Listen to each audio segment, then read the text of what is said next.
Ici, 20 maisons ont déjà été détruites au cours des derniers mois. Sur le mont Baduel, les habitations situées dans les zones présentant un risque majeur de glissement de terrain disparaissent une à une. Un risque identifié par une étude du Bureau de recherche géologique et minière, le BRGM. Cette recherche, sur laquelle s'appuient les procédures d'expulsion, est aujourd'hui remise en cause par une contre-expertise commandée par une partie des habitants. Ce rapport, en substance, remet en cause, comme je viens de l'indiquer, certaines affirmations comme quoi il y aurait un risque avéré qui justifierait la pétition de la préfecture.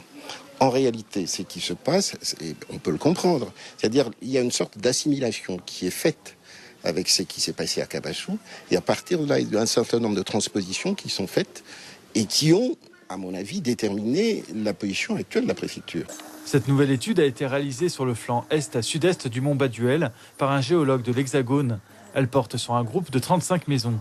Un périmètre que le BRGM avait identifié comme étant susceptible à terme de connaître un mouvement de terrain meurtrier du type de celui survenu sur le mont Kabassou. Pour l'association des riverains et l'auteur de cette contre-expertise, le BRGM n'a pas suffisamment pris en compte la spécificité du mont Baduel. Ce qui s'est passé à Kabassou est parti d'un certain nombre de critères, d'éléments, de paramètres spécifiques. Notamment, il y avait une source qui avait été bouchée. On n'est pas dans la même configuration.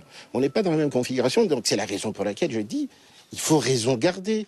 Il faut tout simplement, dans ce type de situation, faire preuve de prudence et puis aller dans le sens d'une recherche de la vérité qui s'appuie sur les données scientifiques en cours. Les riverains à l'origine de cette contre-expertise espèrent qu'elle mettra un terme aux expulsions. Bon nombre d'entre eux demeurent ici depuis plusieurs décennies, dans des maisons qui sont souvent l'investissement de leur vie.